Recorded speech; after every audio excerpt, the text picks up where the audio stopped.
Comme vous le savez, l'idée c'est de parler du vin au naturel. J'ai donné le nom au vin au naturel au livre que j'ai fait sur le sujet. C'est volontairement, c'était pour ne pas dire exactement vin naturel qui aurait donné une impression un peu trop affirmative. Il y a un peu d'humour dans le titre naturel, ça fait penser au thon, au naturel, mais ça veut simplement dire, comme pour le thon, il n'y a pas, on rajoute rien, il n'y a pas d'adjuvant, c'est la chose telle qu'en elle-même. Et s'agissant du vin, la chose telle qu'en elle-même, eh bien, c'est du jus de raisin fermenté, c'est d'ailleurs la définition légale du vin. La définition de l'EIV, comment s'appelle, l'Organisation internationale de la vigne et du vin.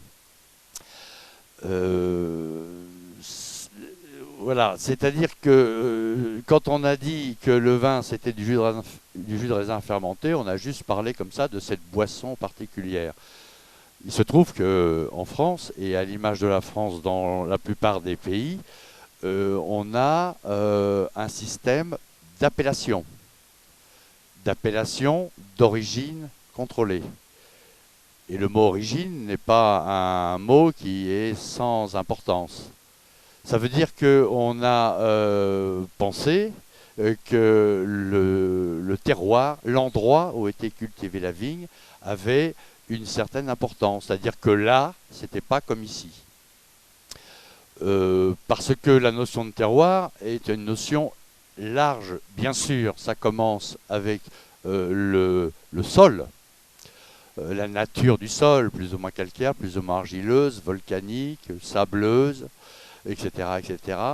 Euh, mais il y a aussi une question d'exposition, de pente, de soleil, de vent, d'eau.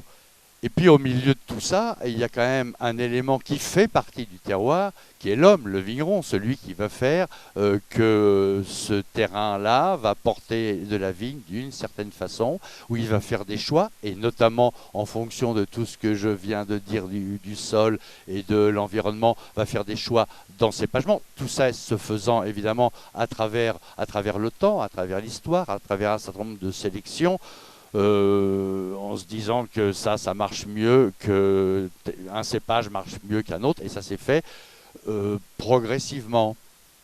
Il y a une époque où on trouvait beaucoup de cépages plus ou moins mélangés dans toutes sortes d'appellations.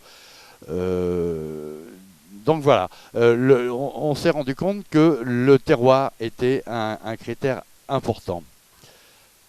Donc ça veut dire que c'est pas simplement du jus de raisin fermenté, c'est un peu plus que ça. La vigne, d'abord, ça a besoin, comme tout le monde, de tous les éléments qu'on trouve dans l'atmosphère, l'oxygène, le carbone, l'azote, et le quatrième, c'est quoi l'hydrogène, non, c'est ça. Voilà. Et puis, d'autre part, a besoin d'énormément. Ça, c'est les éléments vitaux, indispensables à la vie en général, et notamment à la vie des plantes. Et puis, la vigne a aussi besoin des éléments du sol, de la matière minérale et de la matière organique. Cette matière organique et cette matière minérale, elles sont travaillées par une foule de micro-organismes. Quand je dis une foule, c'est pas juste une formule. Dans un sol vivant, et on verra tout à l'heure ce que veut dire, ce qui se cache derrière le mot vivant, et inversement derrière le mot sol mort.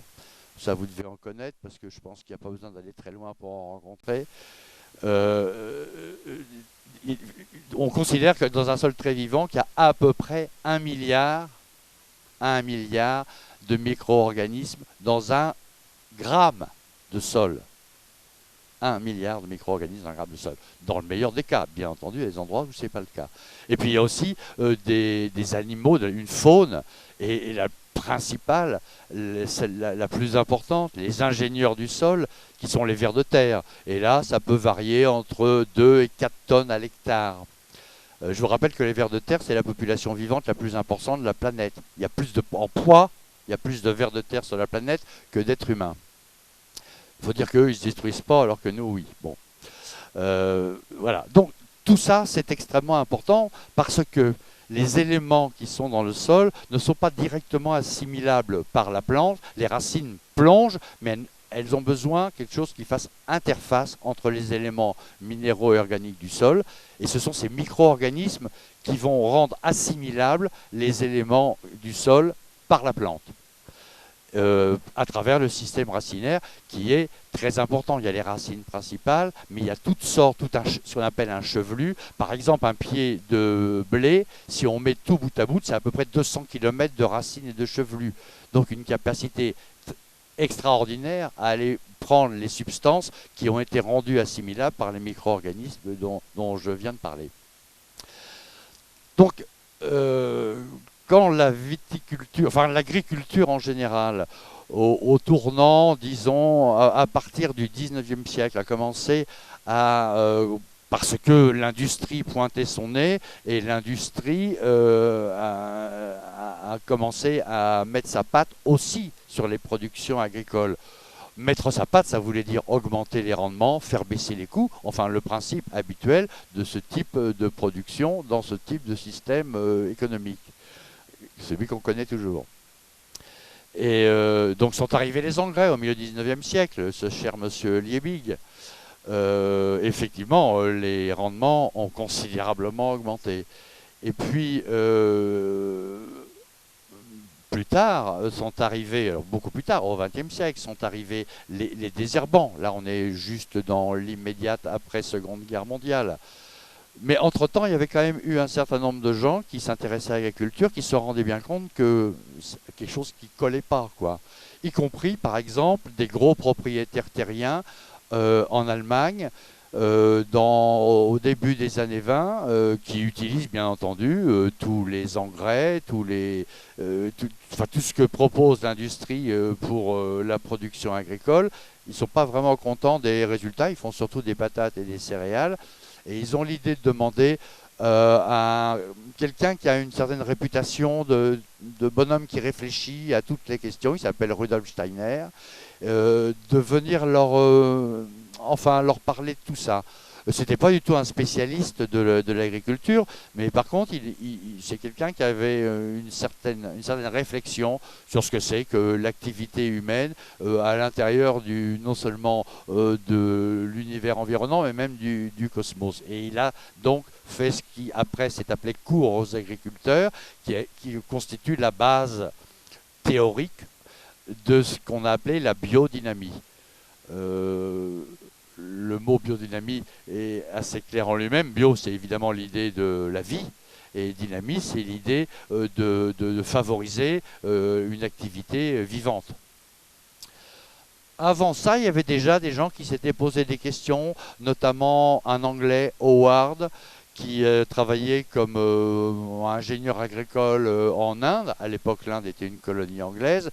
L'Angleterre était un vieux pays, le vieux pays de l'industrialisation, des pionniers, donc il était aussi pionnier dans l'industrialisation de l'agriculture. Quand il est arrivé en Inde, qu'il a vu comment travaillaient de façon traditionnelle les paysans indiens, il s'est dit, ils sont un peu moins cons que nous quand même, et il a puisé énormément de choses pour écrire probablement un des premiers grands ouvrages sur une agriculture qui serait respectueuse du sol, de la plante, et puis aussi de ceux qui consomment, parce qu'au bout de la chaîne, il y a nous.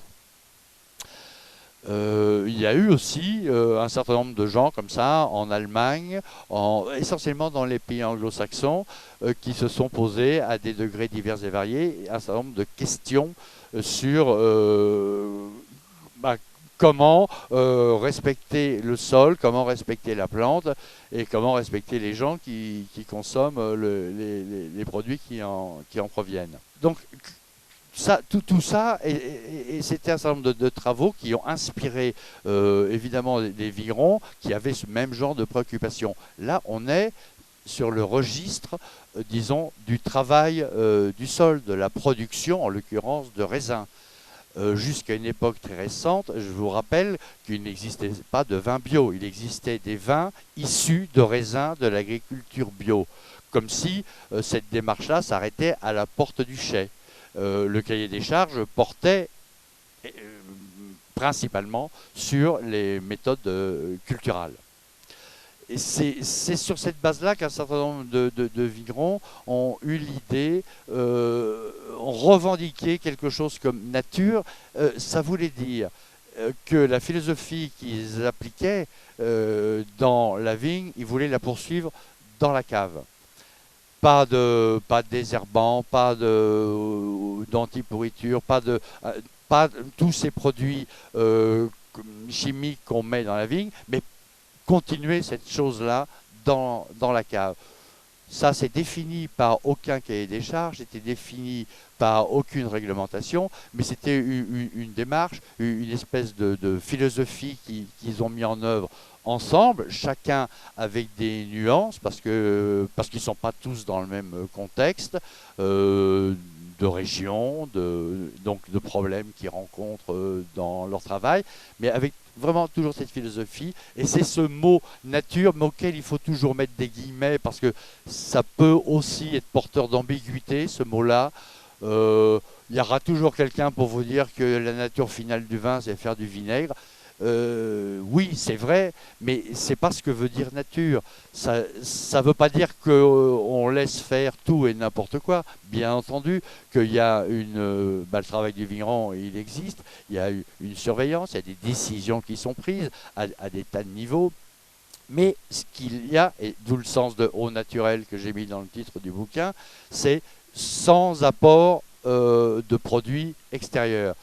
Ça veut dire qu'on cultive sa vigne avec, par exemple, la recherche d'une certaine maturité pour avoir une certaine richesse en sucre, et c'est ça qui va déterminer le degré d'alcool, et non pas rajouter du sucre de betterave pour faire quelque chose qui ressemblerait à ça, mais un sucre qui ne serait pas originaire du raisin.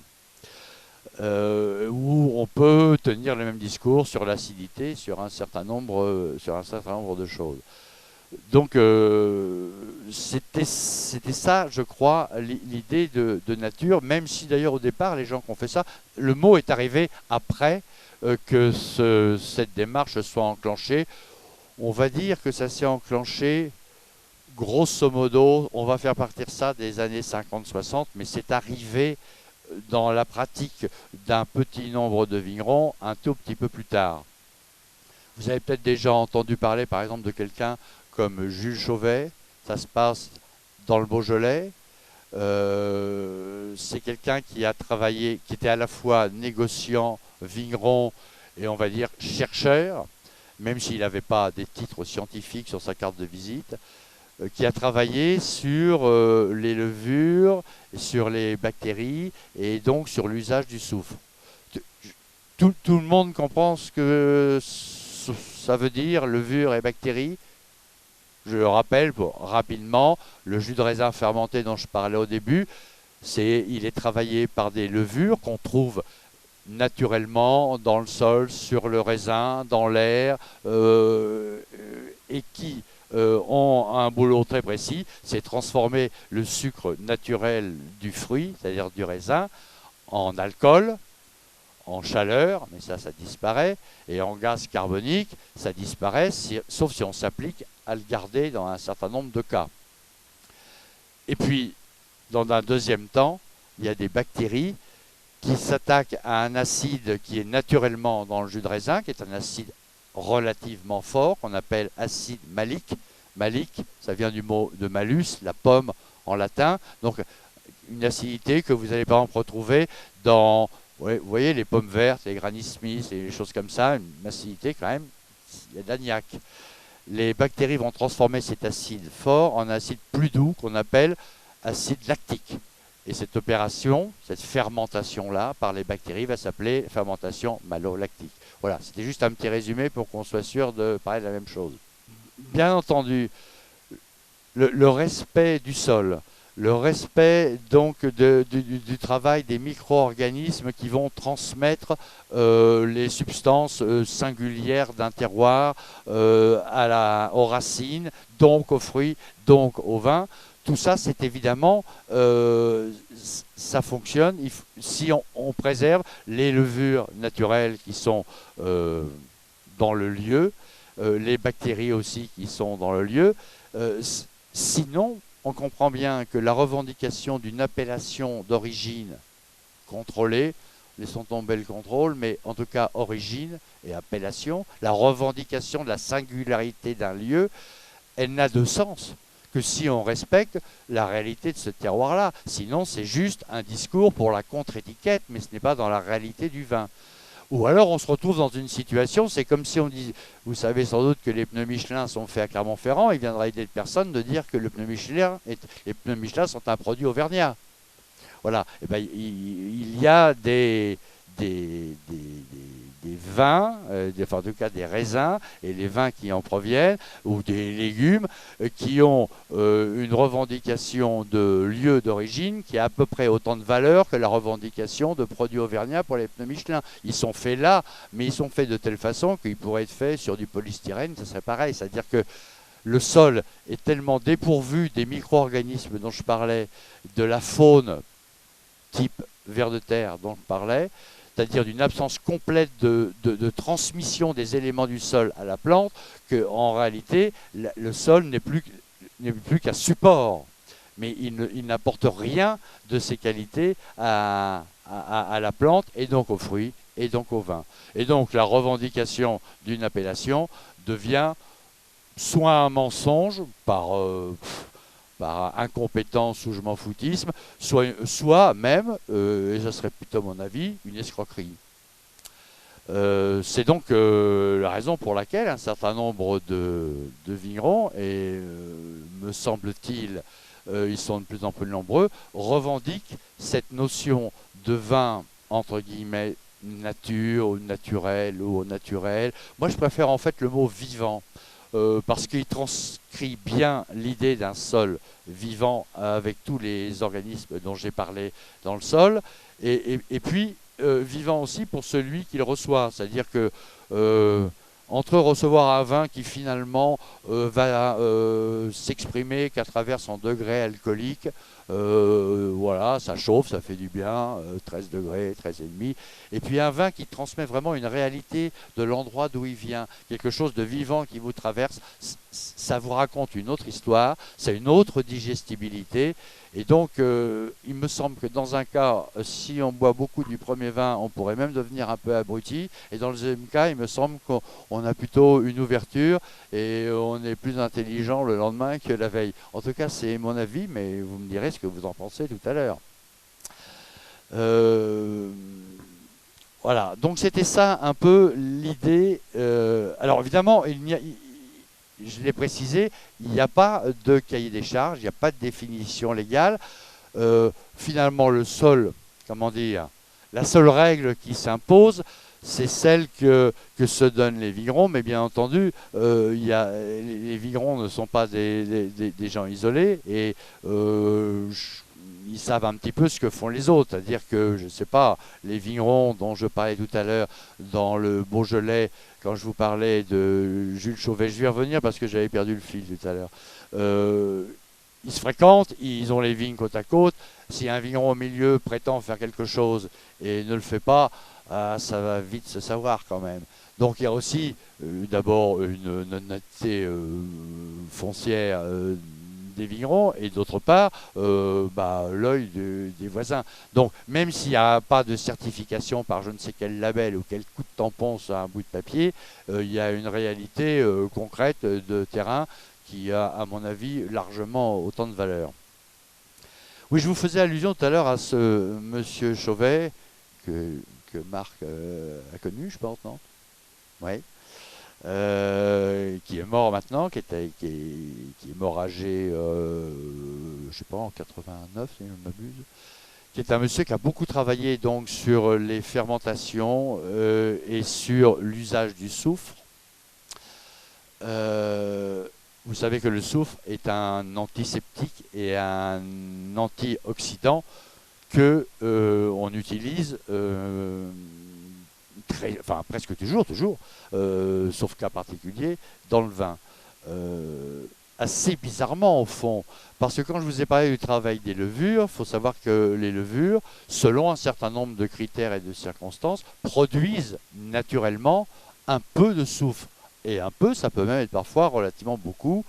ça peut monter à 30-40 mg de soufre. Ça, c'est dans le cas des levures, ce qu'on appelle indigènes, les levures qu'on trouve naturellement dans le sol, dans l'air, sur les raisins. Voilà, celles qu'on fait rentrer dans la cave en même temps qu'on rentre le raisin. Quand on utilise des pesticides, toutes sortes de traitements et notamment des antipourritures, il est bien clair que les raisins qu'on rentre dans la cave, bah, ils ont été un peu, voilà, quoi, les levures, les éléments vivants qui pouvaient être sur les raisins, bah, il n'y en a plus. Et donc la nécessité, c'est d'ensemencer, c'est-à-dire pour que la fermentation se fasse, de mettre des levures qu'on va acheter chez le marchand. Ça a été sélectionné par des professionnels de la profession, comme on dit. Et alors celles-là, elles marchent super bien, il n'y a pas de problème, elles ont été étudiées pour, mais elles ne sont pas neutres, même si parfois il y a une prétention à ce qu'elles soient neutres. Il suffit de lire une boîte de levure, ou en tout cas plusieurs boîtes de levure, pour voir qu'elles proposent des schémas qui ne sont pas identiques. Il va y avoir une levure qui va être propre, par exemple, au vin rouge de la vallée du Rhône, et la boîte expliquera que ça favorise les arômes de fruits noirs et de réglisse, par exemple. D'autres vont souligner le fait qu'elle favorise les arômes, par exemple pour des vins blancs, d'agrumes et de fleurs blanches. Voilà. Donc leur neutralité ne paraît pas si neutre que ça, puisqu'on affirme, en tout cas les fabricants l'affirment, qu'elles ont des vertus aromatiques. Enfin, elles favorisent certains types d'arômes. Le travail, en tout cas, que se proposent les vignerons d'Inature, c'est bien entendu de tout mettre en œuvre pour que les levures qui sont naturellement sur leur raisin soient celles qui vont transformer le sucre du jus de raisin en alcool, et non pas parce que c'est ça c'est une des signatures de l'endroit où ils sont, avec les éléments minéraux du sol qui sont transmises, comme je vous le disais, par les micro-organismes. Si on se passe et des levures qui sont naturellement dans le lieu et des éléments minéraux qui sont transmis par les racines, bah voilà, il y a la notion de terroir et donc la notion d'appellation n'a plus aucun sens. Donc après tout, on peut très bien faire une boisson à base de jus de raisin fermenté, enfin, pourquoi pas, mais à condition de ne pas prétendre autre chose. Bon, on n'est pas obligé d'en boire, c'est déjà ça. Mais en tout cas, quand il y a une revendication de terroir, il est absolument, il est hors de question qu'il en soit autrement. Malheureusement, c'est évidemment pas le cas dans les appellations en France. Il n'y a aucune appellation d'origine contrôlée en France qui pose comme un des piliers de ces règles les levures indigènes, j'en connais pas.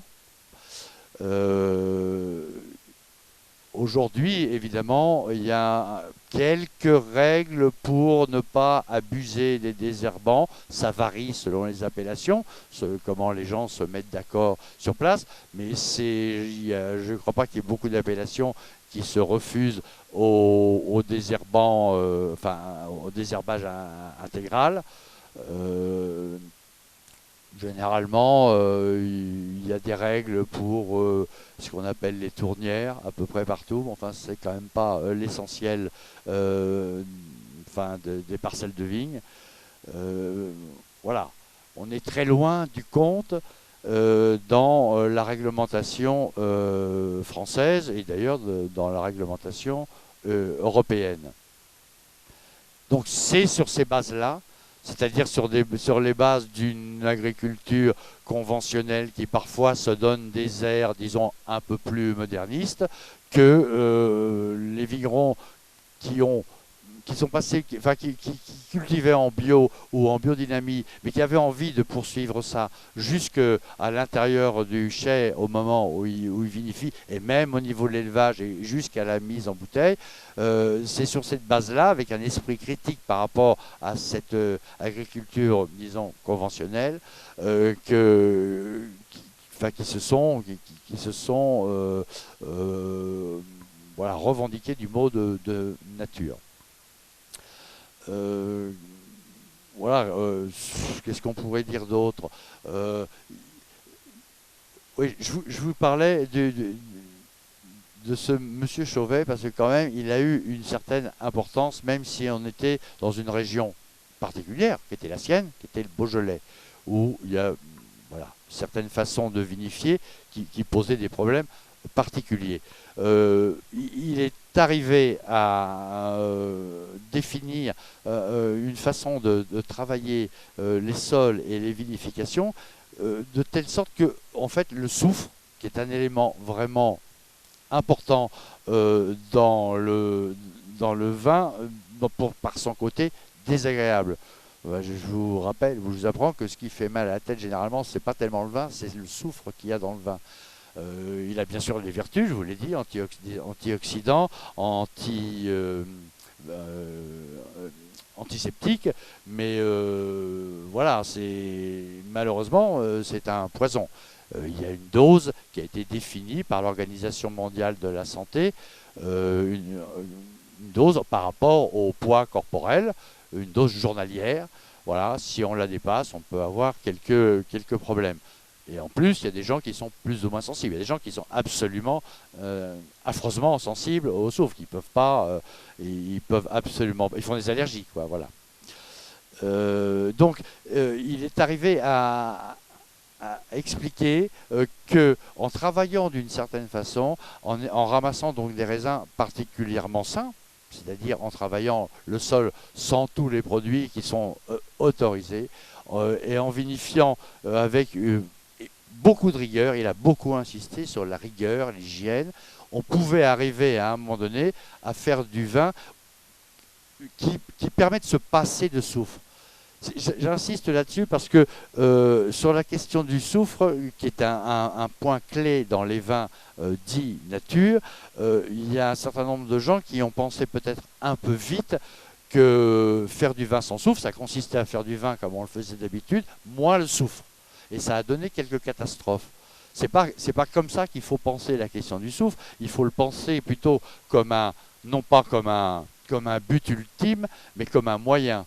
Et ce moyen, si on a réussi à avoir des populations levuriennes, par exemple, très vivantes, c'est-à-dire que les fermentations se passent bien, des cultures de sol qui donnent des raisins parfaitement complets et riches, on va arriver à un vin qui n'exige plus la présence de soufre. Ce qui n'est pas tout à fait pareil que de se dire dès le départ, de toute façon, j'en mets pas.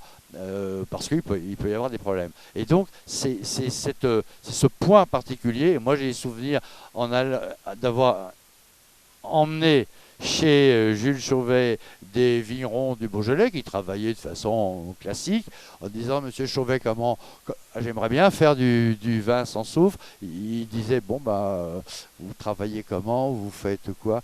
Alors, donc le gars lui expliquait, il disait bah non écoutez, bah non, non franchement je vous déconseille, non faites pas ça. Parce que évidemment c'était aller à la catastrophe que de travailler de façon conventionnelle dans la vigne et en vinification, mais simplement en ne mettant pas de soufre. Donc, de façon un peu simpliste, les vins, la recherche de vin le plus naturel possible, disons, a souvent été exprimée sous cet aspect-là, vin sans soufre. Ce qui est réducteur, ce qui cache ce qui ne dit pas la réalité de l'énorme travail que ça exige à la vigne pour arriver à avoir des raisins parfaitement sains, parfaitement équilibrés, parce que la notion d'équilibre dans cette affaire est extrêmement importante. Équilibre, ça veut dire entre la richesse en sucre, qui donnera l'alcool, entre l'acidité naturelle qui vient et du fruit et du sol, mais pas une acidité de raisin vert ou de raisin pas mûr, une acidité naturelle de tel ou tel cépage dans son contexte de terroir. Par exemple, le melon de Bourgogne dans la région d'ici, ou le chenin, pas bien loin. Voilà. La notion d'équilibre est très importante parce que avec des raisins qui présentent cet équilibre-là de tous les éléments, on se met en position d'avoir des vins qui eux-mêmes ont cette richesse et cet équilibre. Et c'est cet équilibre-là qui va rendre possible de se passer d'un certain nombre d'adjuvants, et parmi ces adjuvants, du soufre, au moins en quantité exagérée. Je dis au moins en quantité exagérée parce que, bien entendu, quand on n'utilise pas de soufre dans tout le cours de la vinification jusqu'à la mise en bouteille, il y a un certain nombre de vignerons qui quand même éprouvent le besoin au dernier stade, c'est-à-dire au moment de la mise en bouteille, de mettre par exemple 20 mg par litre, parce qu'à ce moment-là, ils savent bien que le vin va leur échapper.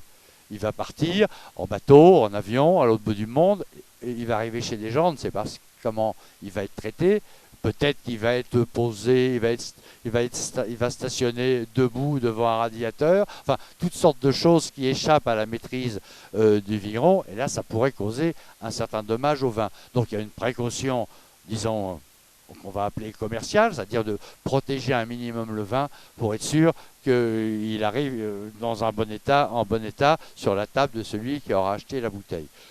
Tous ne le font pas, mais certains font d'ailleurs deux mises en bouteille.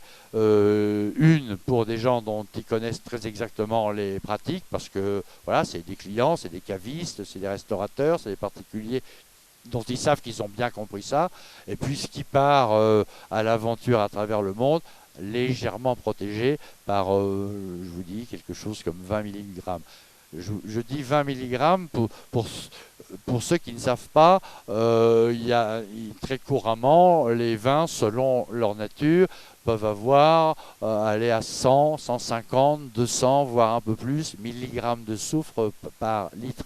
Le pire étant généralement les vins liquoreux, pour les raisons que je vous ai expliquées tout à l'heure. Le soufre étant un antiseptique, il est capable de bloquer le travail des levures. Et dans un vin liquoreux, par définition, il y a du sucre. S'il y a des levures vivantes et qu'il y a du sucre, vous avez le risque évidemment très important et plus que probable que la fermentation reprenne ou continue en bouteille. Sucre et levure, normalement, ça se remet à fermenter. Et donc, pour bloquer ce processus-là, eh bien, on met des doses de soufre qui peuvent être absolument considérables. C'est pour ça que souvent, avec un verre de Sauterne, vous pouvez déjà commencer à avoir le casque à pointe. Enfin, je veux dire casque à pointe, je parle de la pointe vers l'intérieur. Et beaucoup moins sur des vins blancs secs, puisqu'il n'y a plus ce problème de refermentation, et encore moins généralement sur des rouges, parce qu'en plus, ils ont une matière tannique qui les rend, disons, un peu plus résistants à l'oxydation. Et, enfin, voilà, ils ont peut-être un peu moins besoin de protection. Mais il ne reste pas moins que même si ce sont des toutes petites doses, voilà, c'est quand même des doses de soufre. Et ça fait partie donc de la démarche des vignerons en nature, de la limiter au maximum, même si, comme je vous le disais, elle n'est pas forcément toujours égale à zéro. En plus, ça peut évidemment varier selon les circonstances, selon les années. Il y a plein de critères. Rien n'est forcément définitif. On peut ne pas en utiliser en général, mais dans une circonstance particulière, être amené à en utiliser un tout petit peu quand une année, par exemple, faible, voilà, où le vin ne présente pas forcément toutes les caractéristiques habituelles. Oui, je suis bien d'accord avec vous au sujet de diminuer au maximum les doses de SO2, mais les levures indigènes produisent du SO2. Pour moi, la meilleure façon pour réduire au minimum la dose de SO2, c'est de levurer, d'apporter des micro-organismes justement qui ne produisent pas de SO2. Oui, c'est les levures d'ailleurs du commerce, on revendique. Je vous parlais comme ça de leur information sur le registre aromatique, mais elles indiquent aussi que généralement elles sont peu productrices de SO2. Ça fait partie théoriquement de leur qualité dans la sélection de ces levures-là. Mais on sait bien pourquoi. Parce que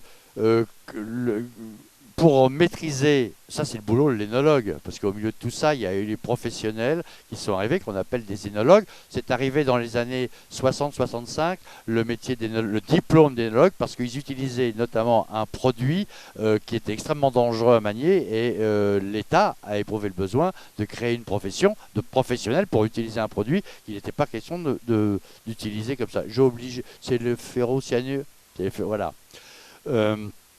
Bon, donc le dosage en soufre relevant du métier d'énologue, et pour avoir la maîtrise de la quantité de soufre, il vaut mieux ne pas être embêté par cette dose de soufre produite naturellement par les levures, mais qu'on ne sait pas très bien de combien elle est.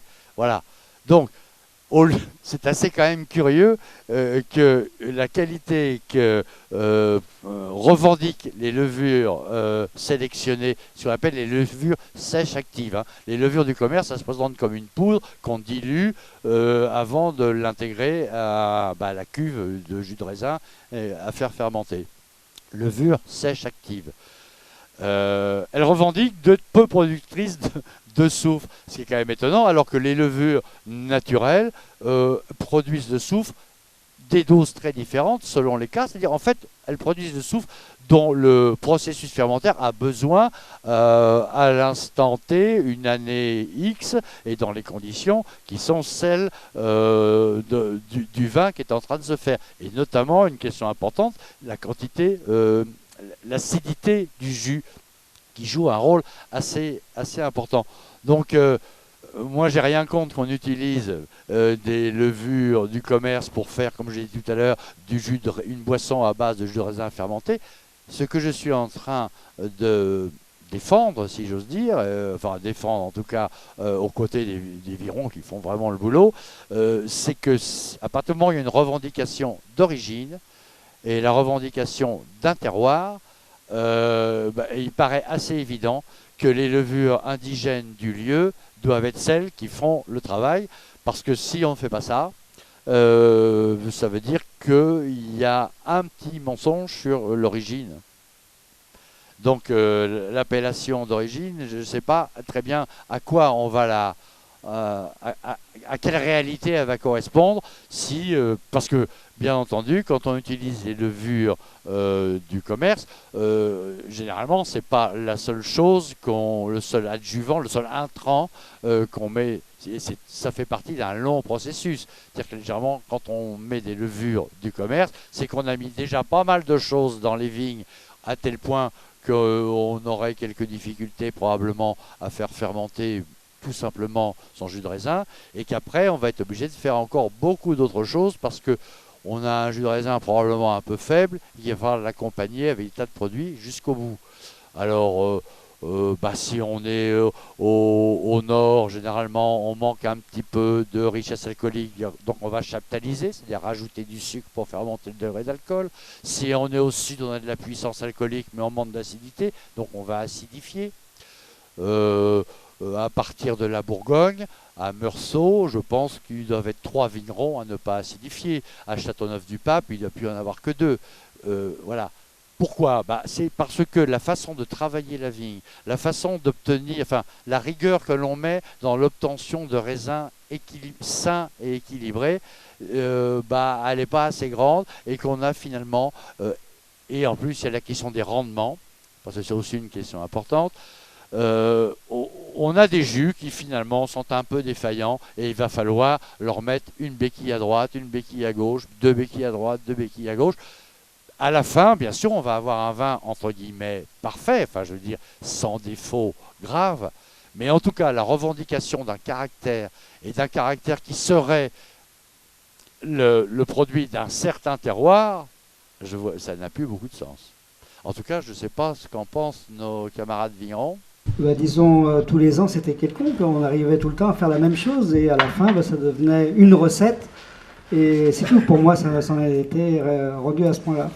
Donc, voir les autres travailler dans d'autres régions et déguster leurs produits, on a vite compris la différence, que c'était des produits de raisin et non pas des produits de pharmacie, quoi. Pour moi, c'était ça.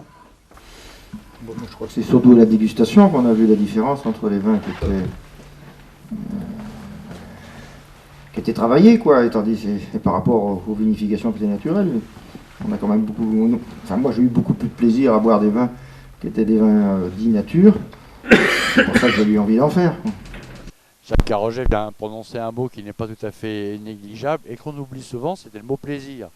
Parce que, bien sûr, comme je vous le disais, il y a des vins qui sont faits avec toutes les techniques qui sont sur le marché, vont être impeccables au sens, voilà, si on fait une fiche d'analyse, il n'y a rien à dire. Ils peuvent même éventuellement peut-être avoir un bon goût, on peut encore discuter, mais comme c'est le goût, là, la discussion peut être sans fin. Mais il n'y a pas que ça. Au-delà d'un goût X ou Y, il y a un plaisir immédiat, c'est ce que je disais tout à l'heure, par rapport au choix plutôt du mot vin vivant que nature ou autre. Parce que avaler et sentir passer un vin qui a ce caractère vivant, ça ne fait pas du tout la même impression qu'un vin qui aurait pour qualité petit A de faire 13 degrés, petit 2 de sentir, je ne sais pas quoi, moi, l'abricot, voilà, disons une description qui peut paraître sympathique, mais ça peut être autre chose, il y a quelque chose d'autre qui passe. Et en plus, il y a la question, au-delà du plaisir, la digestibilité. Parce que, pour une raison simple, c'est que, entre autres, le soufre, qui peut être présent en quantité importante dans le vin, a comme inconvénient de neutraliser, je ne sais plus très bien quelle vitamine, B1, un truc comme ça, enfin, bref, quelque chose que l'on a qui intervient au moment de la digestion. Et le soufre la neutralise. Et donc, ça pose un problème de digestibilité au sens le plus simple du mot. Voilà. Et en plus, dans le ressenti, dans le plaisir juste immédiat du vin, on la sent, sans attendre le moment, on va se dire ça a du mal à passer. On sent un plaisir qui relève effectivement de la buvabilité, la digestibilité, quelque chose qui va glisser avec une certaine évidence en tout cas, et non pas parfois, ça a dû arriver à tout le monde, de boire certains vins qui, sans présenter de défaut, c'est quand même une épreuve, quoi. On ne sait pas pourquoi, mais on a le sentiment d'être en face d'une épreuve. Et pourtant, ils n'ont pas de défaut, comment dire, clairement visible. Ils ont subi tous les traitements qui évitent le risque de défaut. Et pourtant, ils sont impeccables, mais ils sont morts, quoi. Et c'est ça, c'est cette différence-là qui me paraît la plus au bout de tout ce processus de travail de la vigne, de vinification et de choix dans les différentes façons de travailler. Au bout du bout, il y a ça, quoi. Il y a des sols morts qui donnent des produits morts. Il y a quelqu'un qui a travaillé comment on appelle ça, bourguignon, comment ça s'appelle déjà ça,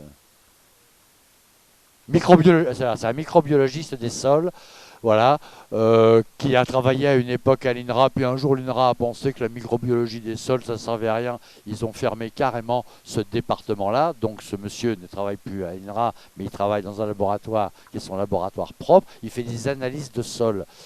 Et il explique, par exemple, il travaille dans le monde entier, pas simplement en France et pas simplement dans la viticulture. Il est capable d'arriver à faire pousser des choses sur des sols désertiques en Afrique.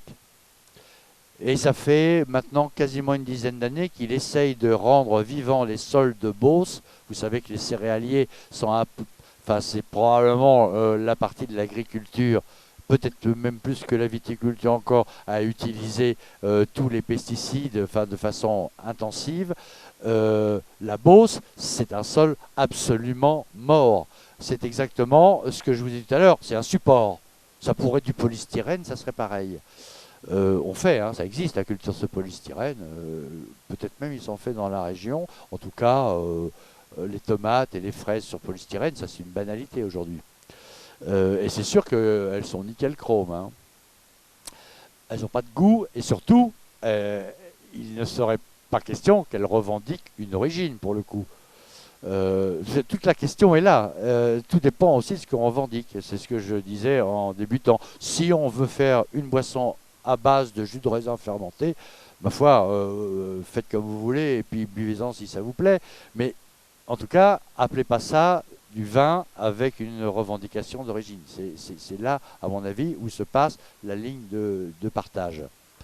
Les vins d'agriculture biologique et les vins en biodynamie sont contrôlés. Donc on nous vend quelque chose qui a été contrôlé, donc qui, on imagine, correspond à une philosophie. Les vins nature, cependant, sont libres de tout. C'est certainement une excellente philosophie, mais on ne sait pas si c'est réellement vraiment nature. Peut-être ont-ils oublié, ou une année devant la peur d'une production qui allait disparaître, ont peut-être fait quelque chose, et ont apporté des intrants à la vigne, ou après, aussi bien, devant une cuve qui ne partait pas en fermentation, ont apporté des levures sèches actives, comme vous dites. Ce que j'aimerais, dans l'idée des vins nature, c'est que demain, peut-être, ça viendra un jour, que les gens revendiquant le vin nature acceptent un certain contrôle de leur cave, juste pour être sûr que ça soit bien nature. D'abord, la plupart des vignerons qui revendiquent le vin nature sont, de toute façon, avec certification ou pas, mais souvent en bio ou en biodynamie. Donc déjà, dans la vigne... En bio, ils sont contrôlés. Oui, d'accord. Non, mais et moi, je rajouterais aussi un truc personnel, c'est que cette histoire des contrôles, c'est bien gentil, mais il y a quand même un truc, comment dire, absurde dans cette histoire.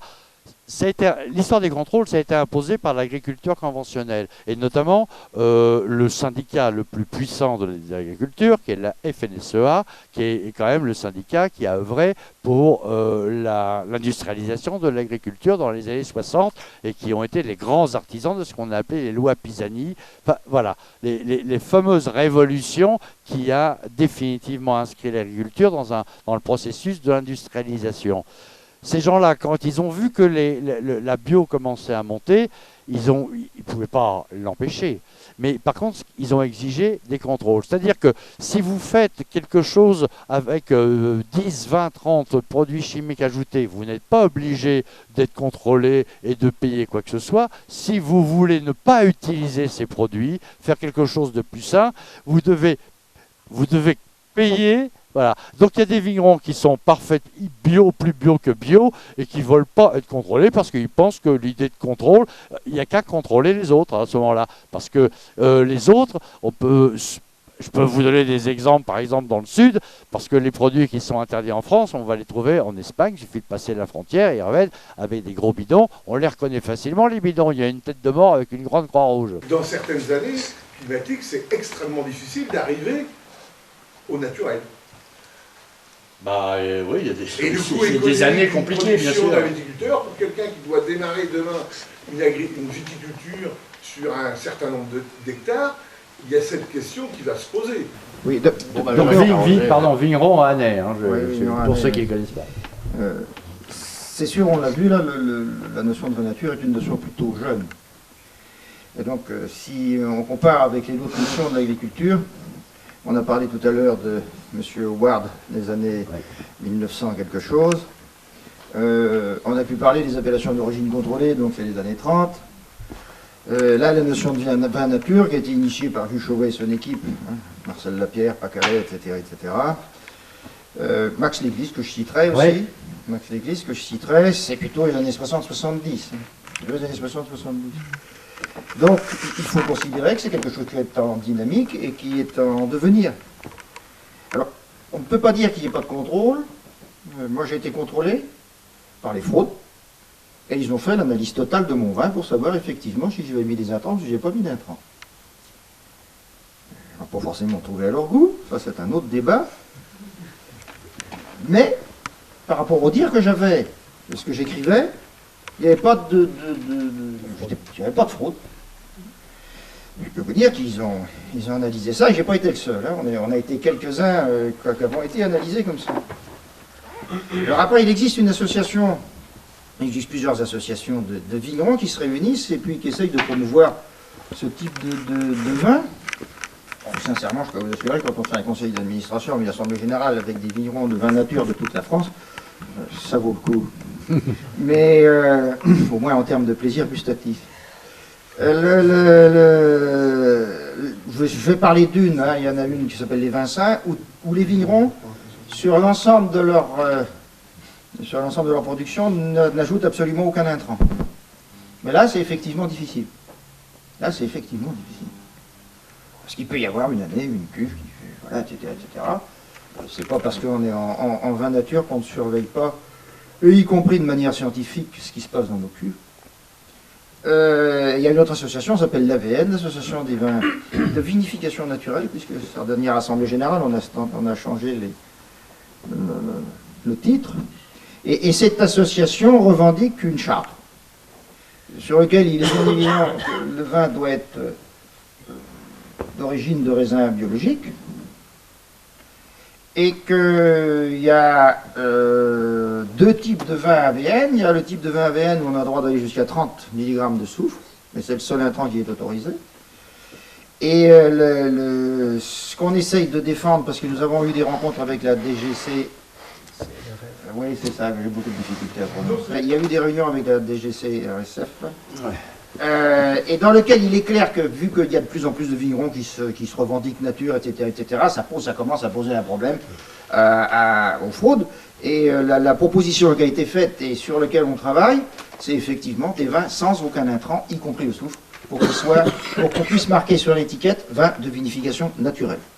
Voilà, je vous dis où nous en sommes. Et on aura contact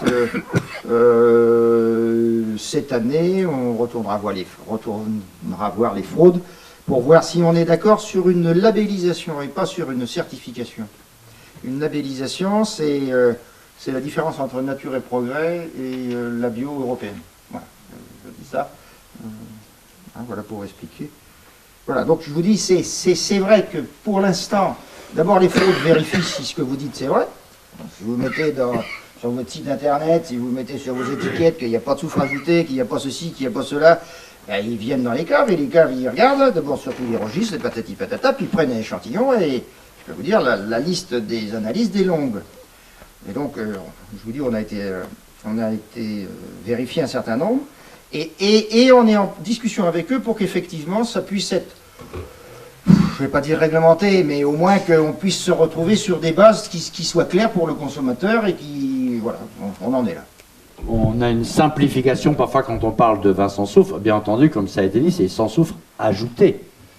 Donc ça ne veut pas dire des vins sans soufre, puisque, comme je vous disais, les levures, dans certaines circonstances et à des degrés divers, produisent une certaine quantité de soufre. Il y a du soufre dans tout ce qui est vivant, hein. Pas de soufre sur la planète Terre, on ne serait pas là pour en parler. C'est un élément absolument indispensable à la vie. Donc dans le système vivant des fermentations, évidemment, il y a production de soufre. Là, évidemment, c'est minime. Globalement, c'est minime. C'est minime, ça peut monter assez haut. Hein. Ça peut monter assez haut, mais si on regarde en termes statistiques par rapport aux gens qui font sans soufre, la plupart des gars qui sont sans soufre sont en dessous de la limite légale sur laquelle on est obligé de marquer contient des sulfites. Oui, bien sûr, bien sûr. Mais ça existe. Oui, bien sûr. Je confirme. Vous avez fait un point sur ce que peut vouloir dire la nature, et je vous en remercie parce que je crois que c'est une vaste soupe que le recours à la nature aujourd'hui et ceux qui en font leur gorge les plus chaudes sont sans doute les moins propres dans ce domaine. Toutefois, je crois que si on s'en tient simplement à la définition des mots dans un dictionnaire, le vin est un produit artificiel, il ne faut pas avoir peur des mots, c'est un produit qui est issu de l'activité humaine. Oui. Donc c'est pas... La nature ne fait pas de vin. En français artificiel, ça ne veut pas dire ça, c'est un artefact. C'est un artefact. Donc c'est une fabrication, c'est bien pour ça que maintenant le terroir et tout, j'ai bien dit que l'homme était un élément clé. Vous avez évoqué la difficulté qu'il y a à qualifier l'origine d'un vin dès lors que les levures ne sont pas les levures indigènes. Bon, fondamentalement, je suis d'accord avec vous, vous avez raison, mais ça peut aller très loin si on joue à ça, parce que on peut aussi reprocher à un vigneron de ne pas être dans l'origine à partir du moment où il utilise l'eau du réseau de la ville et non pas de son puits pour nettoyer sa futaille ou son matériel binaire. Donc, je veux dire, ça peut aussi devenir une espèce de spirale infernale et on ne sait pas où elle peut s'arrêter. Les vignerons, ils sont comme tout le monde, ils sont dans ce monde et pas dans une autre planète. Bien entendu, oui, comme vous dites, l'eau du réseau, c'est l'eau du réseau. Pour nettoyer la cuve. Il y en a même maintenant qui commencent à enfin, l'irrigation commence dans le sud à faire son apparition. Ça pose encore d'autres questions, donc c'est encore plus embêtant. Mais ça, bon, voilà, bien sûr. Mais c'est pas pour autant que c'est pas parce qu'on utilise l'eau de la ville que du coup on peut mettre tous les antipourritures et tous les pesticides du monde. Voilà, c'est ça. Non, mais c'est pas le sens de mon propos. Hein. Ah oui, j'ai bien compris. Plus on va pousser la limite et plus on va rencontrer des petites choses, mais sur lesquelles certains peuvent accepter de se battre. Oui. La dernière, enfin l'autre difficulté que je vois, c'est que un viticulteur, pour qu'il vive, il faut qu'il vende son vin. Ouais. J'ai le souvenir d'une discussion assez brève que j'ai eue avec un viticulteur qui était producteur de coteaux du Giennois, si je me souviens bien. Il s'agissait d'un vin blanc, et dans le flot de la discussion, je lui ai posé la question si c'était des levures indigènes qu'il avait utilisées pour sa fermentation, ou s'il avait enlevuré son vin. Et il m'a dit que oui, il avait mis des levures qu'il avait achetées, parce que les levures indigènes développaient des goûts anisés qui ne plaisaient pas aux consommateurs. Qu'est-ce qu'on fait dans ce cas-là? S'il a raison, si ce qu'il dit est vrai, on fait quoi? Là, on tombe sur... au fond, c'est un exemple d'une question qui est assez importante, qui est la fameuse question de la typicité. C'est une question qui a été souvent débattue, et la typicité, c'est, à mes yeux en tout cas, c'est une vaste blague. Enfin, c'est une blague, ou une sinistre blague, plus exactement. C'est-à-dire, en fait, pour moi, c'est l'idéologie pure. Qu'est-ce que c'est la typicité? C'est, finalement, cette espèce de goût moyen dominant dans toutes les appellations, qui va servir de critère aux gens de la profession au moment de la dégustation d'AOC. Ça veut dire qu'au fond, la typicité, bien sûr, que ça élimine certains vins véritablement malades, parce que dans une dégustation, il peut y avoir des gens qui proposent un échantillon où c'est, comme on dit, pas loyal et marchand. Mais ça, c'est voilà, c'est pas une vraie question, ok, c'est bon. Mais ça élimine aussi tous les vins qui vont avoir un goût un petit peu différent de cette fameuse moyenne. Donc concrètement, ça veut dire quoi? Ça veut dire que tous les gens qui travaillent d'une façon qui sont minoritaires dans la façon de travailler, c'est-à-dire qui travaillent leur sol plutôt que de les désherber avec des produits chimiques, qui taillent leurs vignes d'une façon à avoir des rendements mesurés, pour avoir une certaine qualité de jus de raisin, une certaine richesse dans le jus de raisin, etc., etc., etc. Ils vont évidemment faire des vins qui ne sont pas dans cette moyenne. Et alors, par exemple, je parlais tout à l'heure du Beaujolais, là c'est absolument typique. La façon dont sont faits les 90% des Beaujolais aujourd'hui, alors on ne va pas rentrer dans les trucs techniques, mais aujourd'hui 80% des Beaujolais sont faits en thermovinification. Voilà, ça donne un style de vin. Alors, ne parlons pas du goût, en tout cas, ça donne un style de vin qui n'est pas celui qui est des gens dont on a parlé, qui depuis 30 ans travaillent, ont été les pionniers de ce travail dans les vignes, de cette façon de vinifier, qui les a amenés au point où il était possible de se passer de soufre, parce que la richesse, l'équilibre de leur jus de raisin, et donc la richesse et l'équilibre de leur vin, n'imposait plus d'avoir recours au soufre. Donc dans la dégustation d'AOC, il y a les gens qui d'ailleurs ont reçu une petite formation rapide pour qu'on leur apprenne à savoir ce qui était bon et pas bon. Ils ont une fiche, ils vont cocher, ça va commencer avec des goûts de réduction, ça va se continuer avec des goûts, alors ils ont un vocabulaire sympathique du genre serpillière ou je sais pas quoi. Bref, à la fin, le vin va être obligé de se représenter. Et il va peut-être d'ailleurs être encore ajourné. Avec un peu de chance, il faut espérer qu'il n'y ait pas eu un petit choix de chaptalisation, parce que dans ce cas-là, il ne peut même pas se rabattre sur les vins de table, puisque la chaptalisation, je crois, est interdite dans les vins de table. C'est une chose qui a été imposée par les régions très grosses productrices de vins de table, qui étaient les vignobles du sud, de l'Aude essentiellement, qui n'avaient donc pas de problème de richesse de vin. Et donc, pour empêcher les gens plus au nord de faire des vins de table, ils ont interdit la chaptalisation.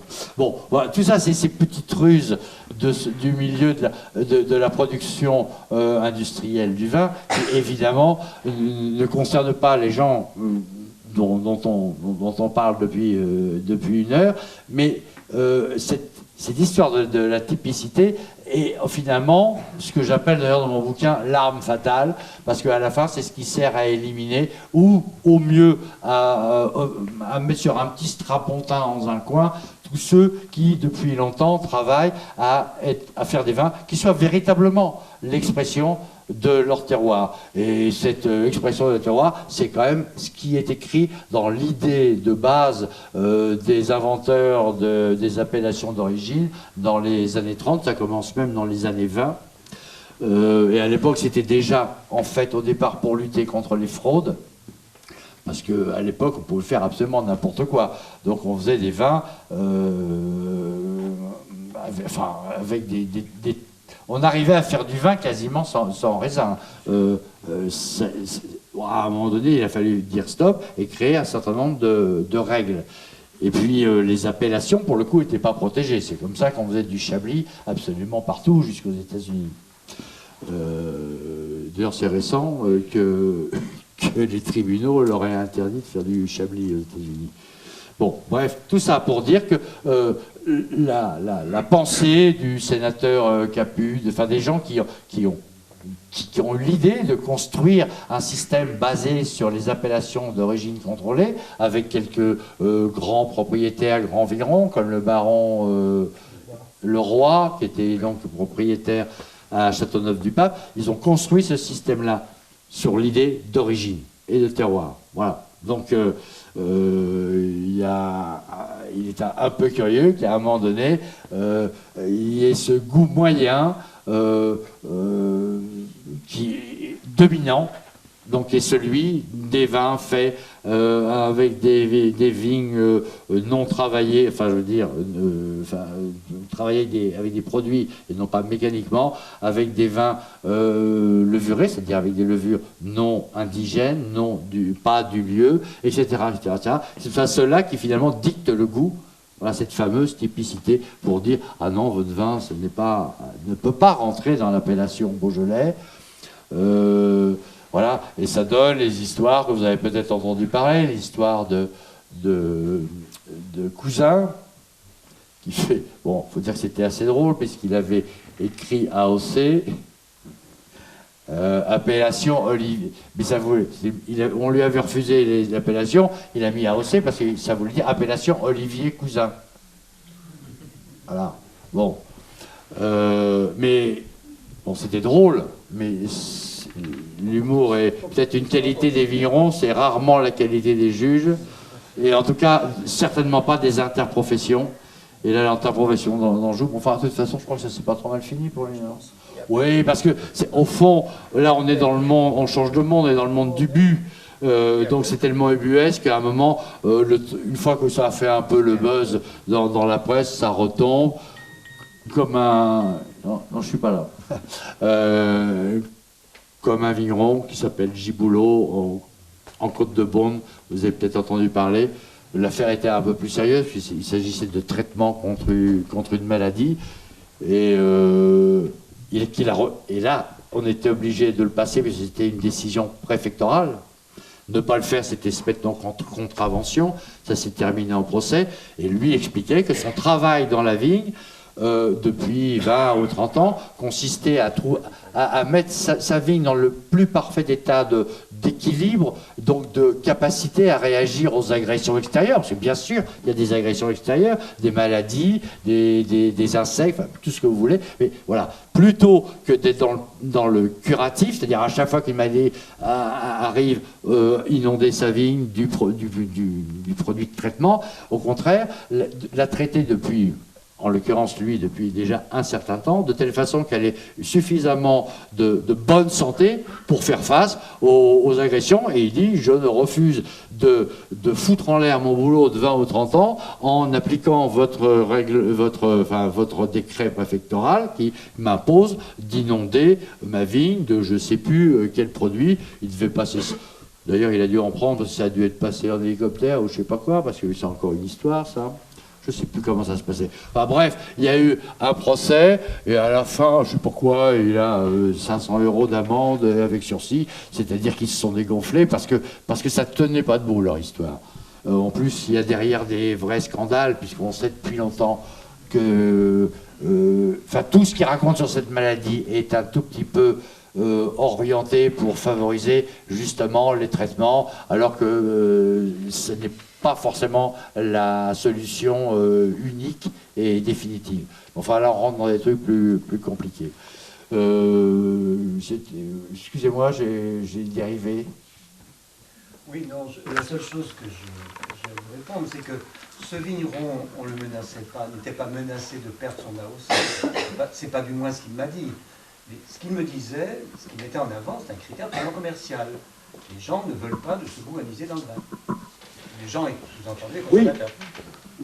Oui, mais ce ne sont pas les commissions d'agrément. Oui, non, mais sauf que effectivement, dans une appellation, quand 99 vins sur 100 présentent un goût X ou Y, celui qui n'a pas ce goût, ça donne ça. Les gens disent, ah ben non, mais ça donne un goût. Vous rentrez dans un magasin, vous voyez le rayon des sirops à la menthe. Vous en avez, c'est Pierre Auvernois qui raconte ça, vous en avez 8, 10, 15 qui sont verts, quasi phosphorescents. Et il y en a un qui est transparent, qui est blanc, enfin, qui n'a pas de couleur. Bah, c'est quoi celui-là? Un sirop de menthe qui n'est pas vert? Ben, il y a 90% des gens qui vont prendre un sirop de menthe vert, parce que vert, ça veut dire menthe. Voilà. Et évidemment que le vert, c'est un colorant chimique. Le sirop de menthe, c'est pas vert. Voilà. Donc, c'est un peu caricatural l'histoire du sirop de menthe. Mais c'est au fond le principe général de la fameuse typicité. S'il y en a 9 qui sont verts, ce 10e qui n'est pas vert, eh ben, c'est forcément le canard boiteux. En fait, c'est celui qui fait juste du sirop de menthe et qui n'éprouve pas le besoin de le colorer en vert pour prendre les gens pour des imbéciles. Vous avez vu, c'est vert, hein, c'est de la menthe. Ce qui est souligné là, c'est pas tant ce qui est imposé de l'extérieur dans un aspect normatif que la société a fixé au cours du XXe siècle et c'est venu avant, c'est la capacité individuelle, enfin moi c'est ce que j'entends de ce que dit M. Saint-Drenant, c'est la capacité de l'individu vigneron de pouvoir commercialiser, donc faire connaître la caractéristique individuelle de son produit. Et ça, c'est une difficulté que beaucoup rencontrent, qui pourrait être prêt à passer le pas, sauf qu'il faut être en capacité de vendre son vin, puisque le vin est un produit qui est une activité aussi d'entreprise, qui peut être une micro-entreprise, qui peut être une plus grosse entreprise, etc. Et du coup, je refais le lien avec ce que disait monsieur, la capacité collective de ces individus de pouvoir fixer 3-4 éléments en commun qui leur permettent à plusieurs d'identifier une sorte de gamme. Donc je suis très contente d'avoir entendu le vigneron dire que le travail se faisait progressivement avec, j'imagine, toutes les prudences pour éviter d'arriver au système biaisé de l'AOC, qui avait son réel intérêt à l'époque dans les années 30, parce qu'effectivement tout se faisait et n'importe quoi, c'était même plus forcément du vin à partir du raisin, vous l'avez dit, mais qui s'est enfermé dans quelque chose qui est stabilisé et fixé un produit. Et donc nier le fait qu'un terroir est quelque chose qui est en mouvement, qui bouge de la même façon que les cépages, ils ont circulé. Quand vous parlez des levures indigènes, elles se sont indigénéifiées, je ne sais pas comment le dire, vous voyez, mais elles sont devenues indigènes dans les échanges permanents et avec le temps. Le melon de Bourgogne, il n'est pas né ex nihilo dans le terroir qui est devenu le sien aujourd'hui et dans lequel il a développé certaines caractéristiques. Il vient d'ailleurs. C'est cette histoire de mouvement que je trouve intéressante qui, à un moment donné, pourrait par ce besoin de commercialisation, se trouver un peu coincé, étriqué et fixé de façon obligatoire. Donc, j'imagine que cette liberté-là de chaque vigneron, ou revendiquée par les vignerons qui travaillent de cette façon-là, ne se trouvera pas à terme non plus, et de façon peut-être assez rapide, coincé aux entournures, parce que dès qu'il y a des règles, il y en a toujours qui cherchent à les extraire. Je serais curieuse de savoir si ce genre de débat en matière de liberté de micro-entreprise, de travailler d'une certaine façon et de ne pas trop se trouver enfermé dans des règles, fait partie des questions qui sont soulevées avec cette difficulté qu'un vin est fait pour être commercialisé et donc à un moment donné identifié, vendu, etc. Non mais des règles, ils s'en donnent de très sévères, les vignerons qui revendiquent le mot nature.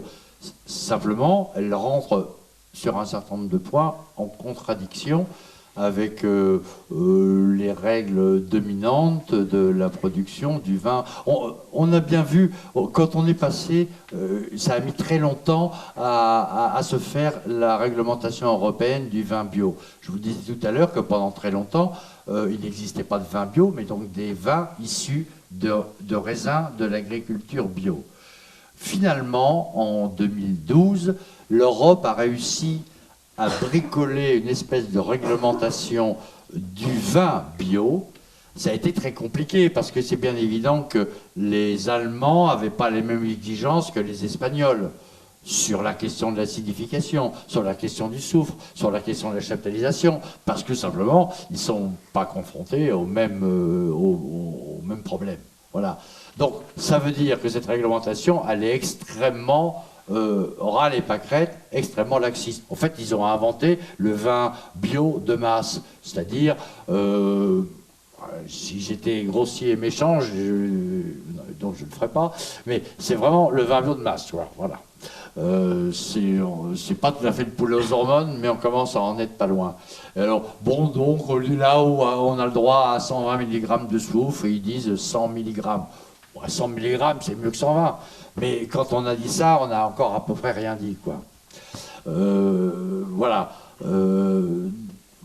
Pourquoi je disais ça? Oui, donc, des règles, les règles que se donnent les gens en vin nature sont évidemment les plus exigeantes de toutes les règles qui sont celles qui s'appliquent à tous les niveaux, y compris au niveau des vins bio au sens européen du terme. Et à plus forte raison des vins de type conventionnel, soit conventionnel classique, soit le conventionnel amélioré, qu'on appelle l'agriculture raisonnée, qui est juste comme ça, baisser un peu les doses de ceci, baisser les doses de cela, mais qui ne change pas véritablement. Je ne dis pas que c'est mieux. Moi, c'est mieux que plus, bien sûr. Mais ça ne change pas fondamentalement le problème. C'est juste, forcément, on a la capacité maintenant d'être extrêmement précis dans l'utilisation des produits.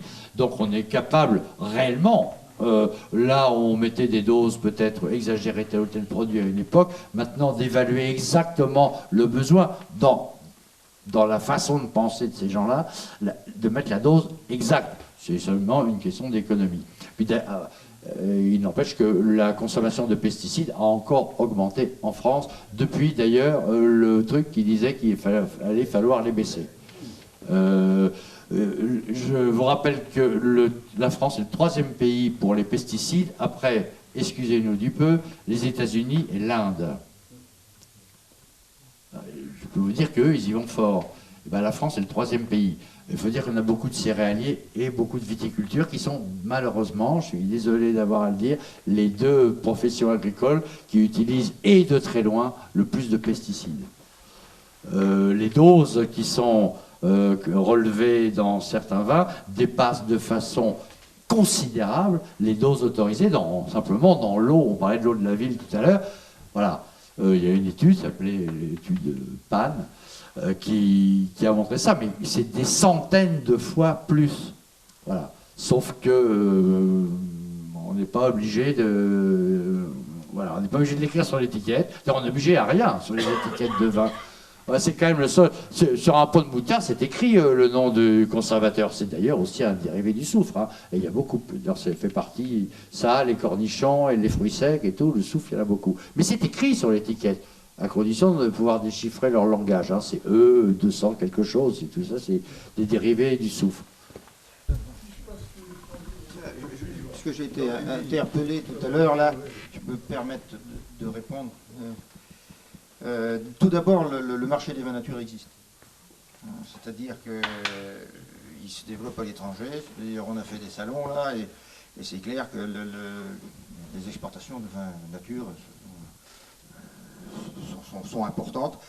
En termes social, c'est pas rien. Alors ici, c'est sûr que dans le Muscadet, on n'est pas tellement nombreux, mais il y a des zones très proches ici, c'est l'Anjou, où il y a des installations qui sont extrêmement importantes dans ce type de viticulture et qui est plutôt florissante, quoi, qui est plutôt florissante en termes économiques. La deuxième chose, c'est le fait que quand on fait du vin tel que nous le faisons, nous sommes en contact avec du vivant. Et que les règles habituelles de gestion d'entreprise nous importent relativement peu. On est bien obligé de s'y conforter par rapport à la comptabilité, par rapport à un certain nombre de choses, par rapport au suivi de câble, je vous ai dit, etc. etc. Mais ce qui compte avant tout, c'est l'accompagnement, c'est le milieu dans lequel nous sommes et qu'on va essayer de faire évoluer pour faire le vin tel qu'on va le ressentir. Nous sommes des paysans de la vigne. Et on ne va pas réagir par rapport au monde végétal à la manière d'un industriel, mais à la manière d'un paysan. Et je crois que les paradigmes que vous avez soulevés tout à l'heure nous sont étrangers. Voilà. Oui, mais il y a quelque chose qu'il faut rajouter, c'est que nous, on se donne les moyens pour arriver à notre fin. C'est-à-dire que s'il y a un problème de chaptalisation pour beaucoup, pour arriver à ces 12 degrés, eh bien nous, les moyens qu'on va se donner, c'est qu'on va réduire le volume, donc automatiquement on va avoir une concentration beaucoup plus importante et on va arriver vite au degré. Et non seulement ça, c'est que rien ne nous empêche de ramasser en plusieurs fois, c'est-à-dire des raisins mûrs et non pas des raisins verts. C'est-à-dire que moi je connais aucun arbre fruitier dans la région, que ce soit les cerisiers, pommiers ou fraisiers ou n'importe quel, qu'on ramasse tout dans la même journée. C'est-à-dire qu'on peut ramasser mûr et à partir de là, on a quelque chose de propre, net et donc sans intervention derrière. Ensuite de ça, les levures, c'est pareil, la même chose. Pour nous, c'est un élément tellement important qu'on en prend soin. Bien sûr, dans la vigne, c'est là où on va se donner les moyens, là aussi, de les garder. C'est-à-dire qu'on ne va surtout pas mettre de produits qui vont les supprimer, bien au contraire. Donc, toute cette, je dirais, ces barrières qui peuvent être vite tombées avec, je dirais, les produits de substitution. C'est-à-dire qu'un vin bio, on peut mettre des chaptalisations en sucre bio, des levures bio, on peut tout substituer comme ça, mais si on veut faire nature, eh bien à ce moment-là, on n'appelle que la nature. Je crois que c'est là la grande différence pour nous. L'aspect, disons, commercial, c'est vrai, ce que disait Jacques Carroget, c'est que finalement, les vins nature se vendent mieux que ce qui se dit généralement, dans un contexte qu'il faut quand même rappeler, dans la production mondiale, 25% est invendu. C'est-à-dire que tous les 4 ans, on fout une récolte mondiale à la poubelle. Enfin, la poubelle, c'est-à-dire qu'on le transforme pour faire, je sais pas quoi, de l'alcool enfin, voilà, du vin qui n'est pas bu. Donc il y a une surproduction mondiale ou une non-consommation, je ne sais pas, on le prend dans le sens qu'on veut. Donc dans ce contexte qui n'est pas forcément très facile, vous savez, dans les grandes appellations françaises, grandes, enfin je veux dire autoproclamées, quoi, qui disent qu'elles sont grandes, donc par exemple le Bordelais, c'est plein à ras-bord partout. Ils ne savent plus quoi en faire. Voilà. Et donc il y a une mévente. Et pas dans ce contexte-là, la vente des vins. Alors évidemment, ce n'est pas du tout les mêmes volumes, hein, nous sommes bien d'accord. D'abord, ce sont des plus petites entreprises, souvent c'est des entreprises à taille humaine, c'est-à-dire que le vigneron travaille avec tout seul ou quelques personnes, enfin voilà. Et c'est pas des centaines d'hectares à perte de vue. Et puis d'autre part, c'est comme il a été dit, c'est aussi des rendements mesurés en fonction de critères de qualité du raisin et non pas en termes simplement de volume ou, selon la vieille expression du temps jadis, le degré hecto, puisque c'était le critère d'achat des caves coopératives et du négoce, degré hecto. Il n'y avait évidemment aucun critère de qualité là-dedans. Ça existe toujours, hein, de façon cachée. Je rappelle que la seule définition du Bordeaux supérieur par rapport au Bordeaux, c'est une question de degré. Il n'y a aucun critère de qualité là-dedans. Pareil pour le Beaujolais, sauf que plus personne aujourd'hui revendique Beaujolais supérieur, parce que quand on fait un Beaujolais supérieur et qu'on a un Beaujolais de cours, c'est comme si on disait qu'il était inférieur. Ils se sont rendus compte que c'était scier la branche sur laquelle on était assez maladroitement assis. Voilà. Donc,